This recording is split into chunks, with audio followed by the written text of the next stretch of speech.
Muy buenas noches, bienvenidos a este programa especial que hemos titulado Sequía en Sao Paulo.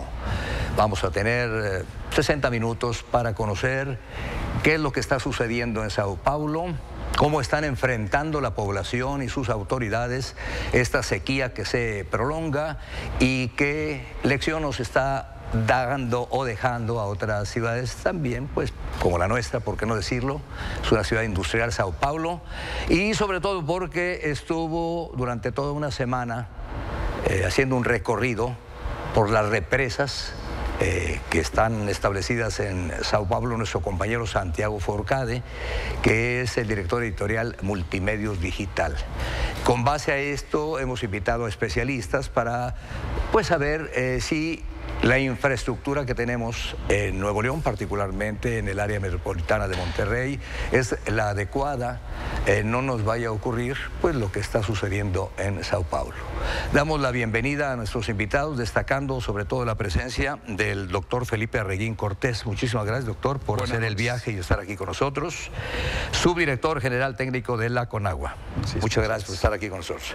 Nuestro buen amigo, el señor ingeniero Nicolás González Flores, director de Ingeniería de los Servicios de Agua y Drenaje de Monterrey. Gracias. Buenas noches, arquitecto. Muchas gracias por la invitación. Y el señor ingeniero Óscar Gutiérrez Santana, director general del organismo Cuenca del Río Bravo. Siempre le decimos delegado de Conagua. No, su cargo es ese y comprende toda la zona, ¿verdad? Así es, arquitecto. Muchas gracias por la invitación. Muchísimas gracias a ustedes. Gracias. Ya les presenté a Santiago Forcade. Él pues ha traído también material gráfico que vamos a compartir con ustedes. Santiago, adelante, lo escuchamos. Arqui, ¿cómo está? Buenas noches. Y un extenso trabajo hicimos con todo el equipo de investigación de Telediario y es llamativo realmente lo que encontramos en casi 10 días en San Pablo, porque Brasil es considerado uno de los grandes ejemplos en cuestión de hidrología y ahora está pasando sobre todo San Pablo, que es su capital industrial, y aquí van a empezar paralelos muy interesantes, yo creo, con Nuevo León, la sequía más grave en los últimos 100 años y con represas que también fueron ejemplares por abajo del 20%. Si les parece, vamos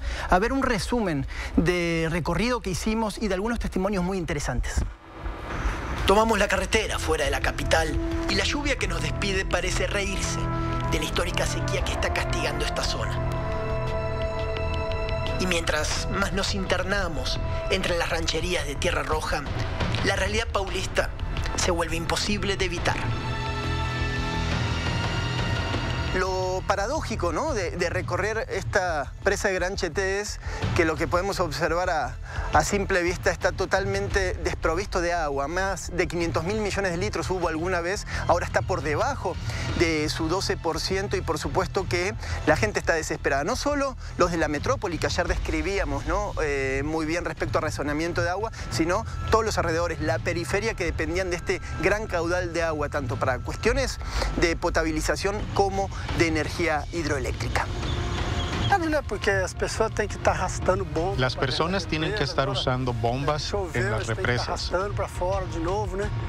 E incluso estamos haciendo un censo entre los agricultores para poder estimar cuánta agua se requiere en la agricultura. De 3 años para acá no ha habido agua, desde 1 kilómetro para abajo. ¿Cuánto llovía antes y cuánto llueve ahora? Antes llovía siempre, hasta 4 meses, pero de un tiempo para acá nos hemos quedado hasta de 4 a 5 meses sin agua.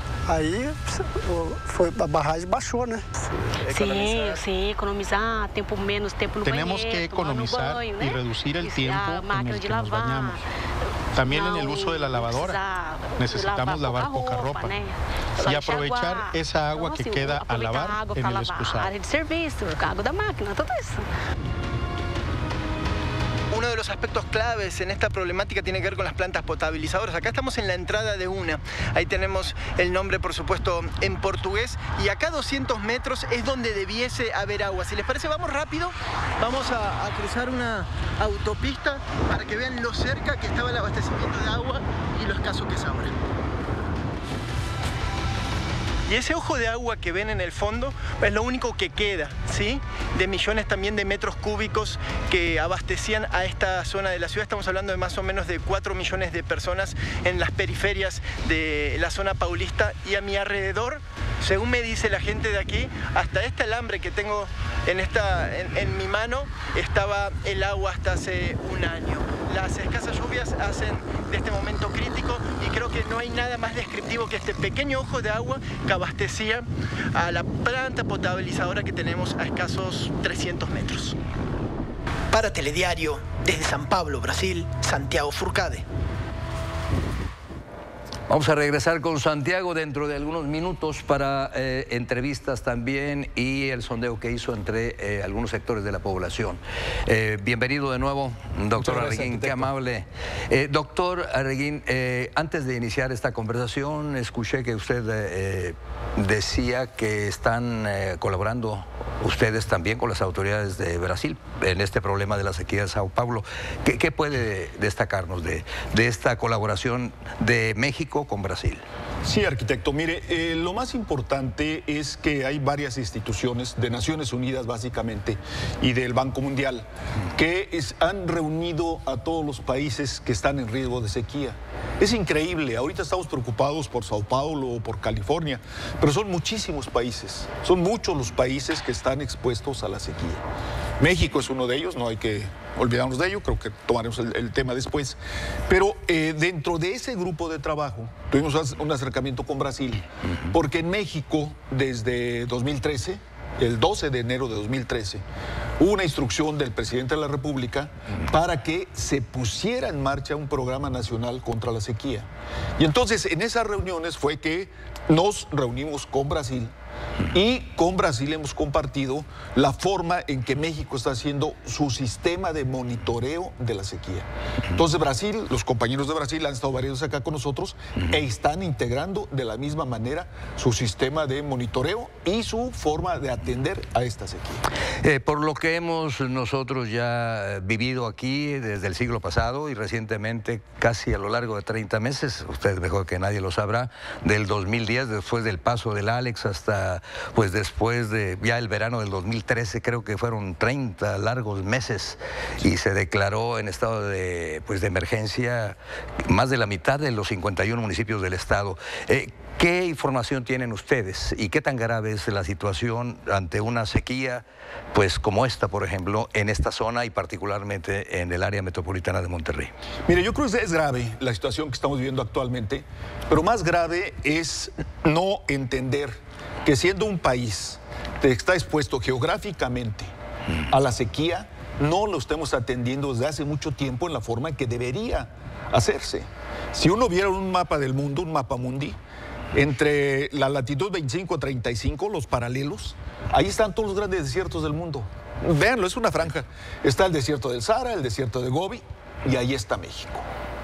Entonces, tenemos ese antecedente. Va a ser un país que siempre va a haber sequía, siempre, porque siempre ha habido.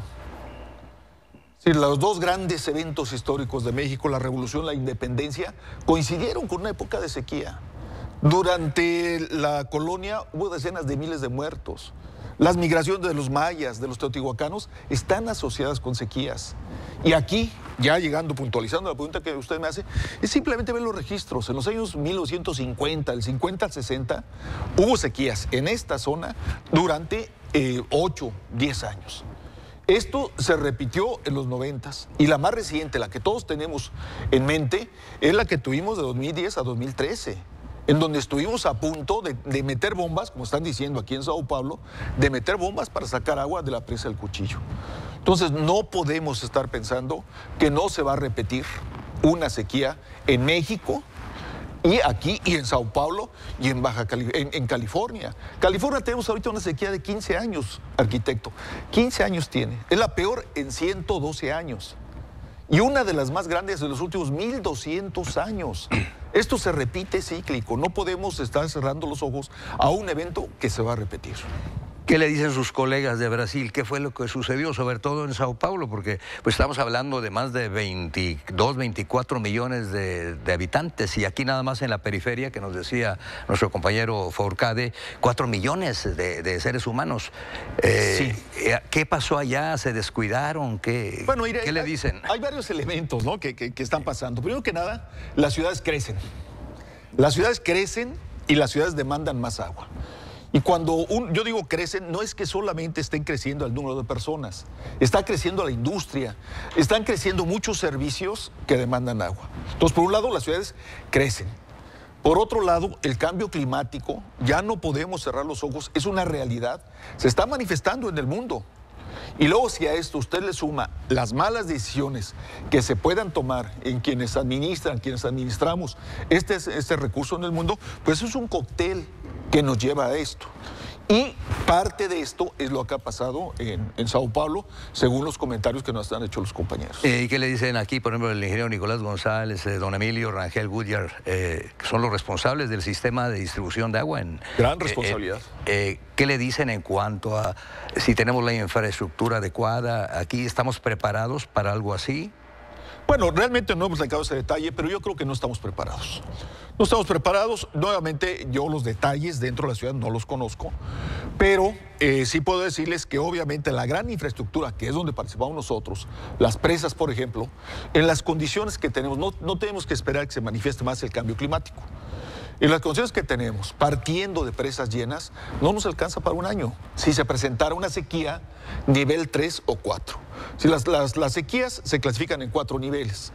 1, 2, 3 y 4, y la 3 y 4 son la severa y la extrema. La del pasado año, este periodo del 2010, después del Alex y hasta varios municipios, septiembre del 2013. Así es. ¿Esta de qué fue 2, fue 3? Varios municipios estuvieron en 3 y otros en 4. Obviamente es progresivo, ¿verdad? Si empiezan, hay la sequía 0, que es anormalmente seco, luego ya es la 1, la 2, la 3 y la 4. O sea, van progresando, ¿no? E igual van saliendo en ese sentido. Entonces llegaron a estar varios de ellos en nivel 3 o 4. ¿Qué hubiera sucedido si se prolonga un medio año más esta última? Bueno, como le decía, lo que hubiéramos tenido que hacer es empezar a bombear. Sí. Seguramente hubiéramos tenido que buscar y ver hacia el recurso subterráneo, que es otro problema, que es lo que está haciendo todo el mundo. Cuando uno tiene esos problemas, se empieza a buscar el agua en el subsuelo, pero esto tiene un límite. Si no es infinita la cantidad de agua que están en los acuíferos, y normalmente, en casi todas las ciudades, ya están al límite, si no es que sobreexplotados.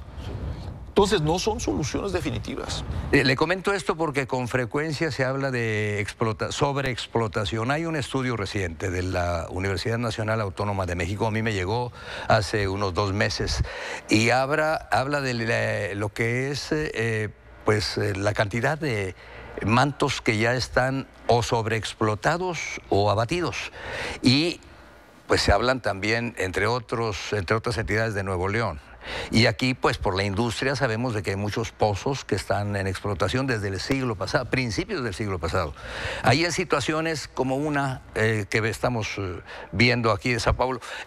¿Qué hace la industria? Para sus actividades, deja que esa agua que se transforma en refresco o en cerveza o para algunos otros usos pase a suministro de la población.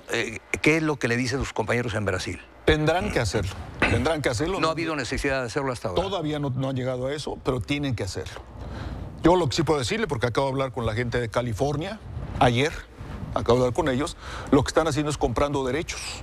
California, están comprando derechos a quien puede vender esta agua para poder aprovecharla para la población. ¿Comprar derechos qué quiere decir? Para seguirlo todos. Pues comprar derechos quiere decir que si alguien, ¿verdad?, tiene un título para explotar un pozo y con ese produce cualquier cosa que usted quiera, ¿verdad?, usted le paga para que le dé esa agua y obviamente él tiene que dejar de usarla y en detrimento de las actividades que ellos realizan. Y aquí en el caso de los pozos nuestros, los que están en explotación, señores, ¿alguno que usted tiene conocimiento también? No, yo diría nada más a nivel nacional, para dejarles a ellos la palabra. Mire, el país está dividido en 653 acuíferos. Y de esos 653 tenemos ahorita ya 104 que están sobreexplotados. Sobreexplotado quiere decir que estamos sacando más agua que la que se le infiltra. Entonces, ese es el nivel del país. Y claro, pues es muy claro saber dónde están. Están en la Ciudad de México.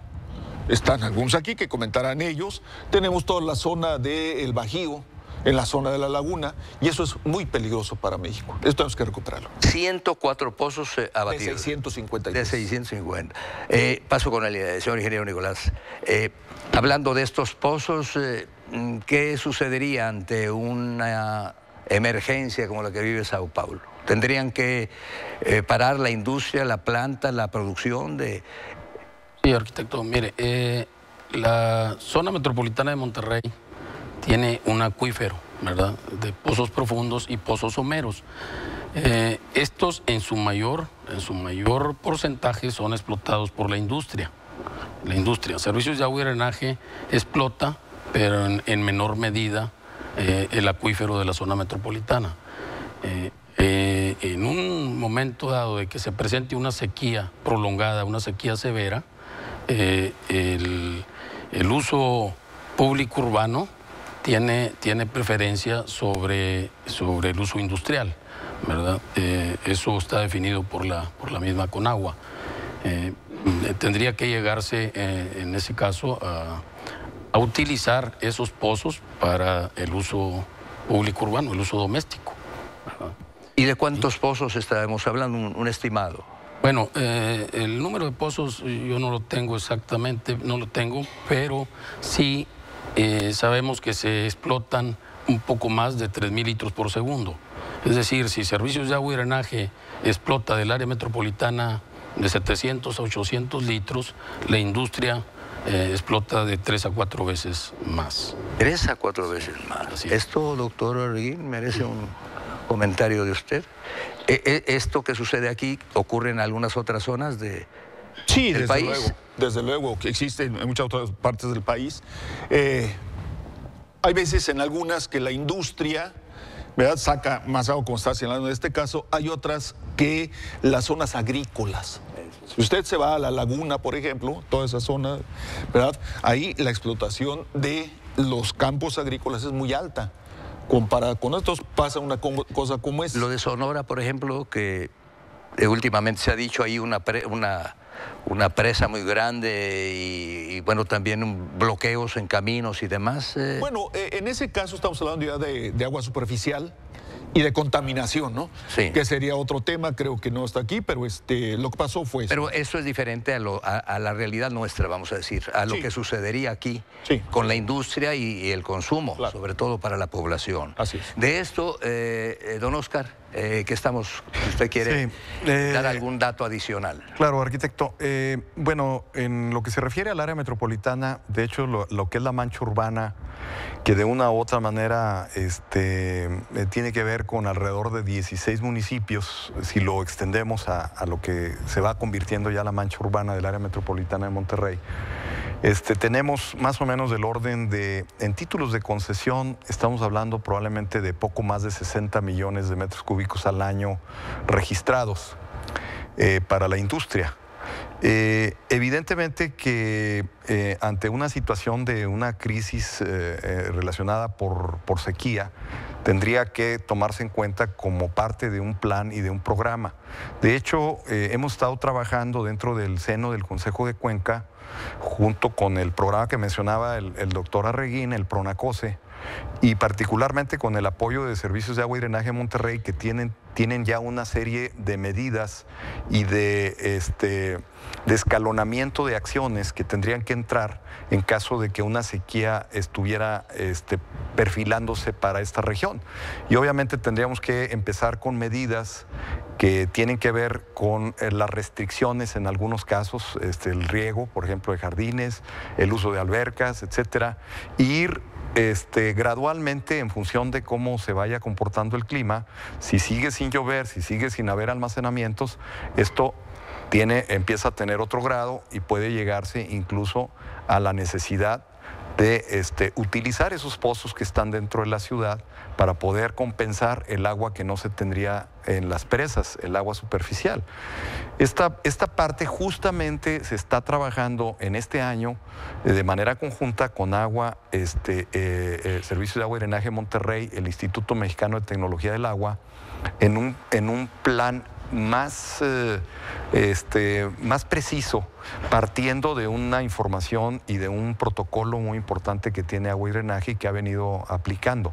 Entonces, por ese lado necesitamos estar preparados, como decía el doctor Arreguín, y tenemos que tener medidas graduales según la sequía que se presente. Y tenemos que recordar que en nuestra área metropolitana el 60% del agua que abastece Agua y Drenaje de Monterrey la suministra de agua superficial, el 40% de agua subterránea, y esa agua subterránea, digamos que es nuestro colchón para situaciones Pero es la que se saca de los pozos que tiene la industria. Sí, de estos son alrededor poco más de 200 pozos que tiene la industria, y probablemente estemos hablando, salvo el dato más exacto que tenga Agua y Drenaje, probablemente de 50 o 60 pozos que tiene el sistema, que son pozos no de mucho caudal, pero que sí estratégicamente están ubicados dentro de la ciudad, que también obviamente aportan a sitios específicos donde se requiere reforzar el caudal. Antes de pasar con el ingeniero Nicolás para precisar esto, por ejemplo, en estos 30 meses, de septiembre del 2010 a septiembre más o menos, yo creo que fueron, me decía usted, fueron 30, yo estoy contando 36. Son 36, 36. A septiembre del 2013. Sí, ¿verdad? O sea, la última lluvia fue a fines de septiembre del 2010 y luego vino hasta septiembre del 2013. Durante ese tiempo y ante la emergencia y los miles de metros cúbicos que se mandaron al sur del estado, porque muchos municipios quedaron abandonados a su suerte, no había ni siquiera para beber. Ahí bajó su extracción, la industria establecida aquí, que está operando, explotando esos pozos. No, arquitecto. De hecho, los niveles que fueron tomando las presas y estando en plena temporada de lluvias, al no registrarse almacenamientos adicionales, llegamos en la presa del Cuchillo al 19% de almacenamiento empezando el mes de septiembre del 2013. Justamente, quizá algunos lo recuerden, empezó a manejarse en los medios de comunicación la posibilidad de tomar medidas restrictivas en el inicio de esta serie de acciones graduales. Afortunadamente, cuando estas iban a entrar en curso, que iban a ser medidas restrictivas en su primer grado, tuvimos a mediados del mes de septiembre lluvias que al final del mes, lo paradójico es que en 15 días prácticamente nos llevó la presa del Cuchillo de un 19% prácticamente arriba del 80%. Afortunadamente. Fue cuando a rezar que un medio local decía eso. ¿Sí? Exactamente, arquitecto. Porque estuvimos no había otra salida. Estuvimos a punto, no, porque la única salida hubiese sido, como ya lo mencionaba el doctor Arreguín, buscar la forma de extraer y de someter a una explotación más intensa al acuífero. Eso tiene sus consecuencias a futuro, pero momentáneamente es la forma de atender un problema de esta naturaleza y obviamente reducir el consumo para que podamos, con la poca agua que se tiene en el subsuelo, tratar de extender el plazo hasta el siguiente periodo de lluvias, que ese es el reto que tendría una ciudad para poder salvar una temporada de estas.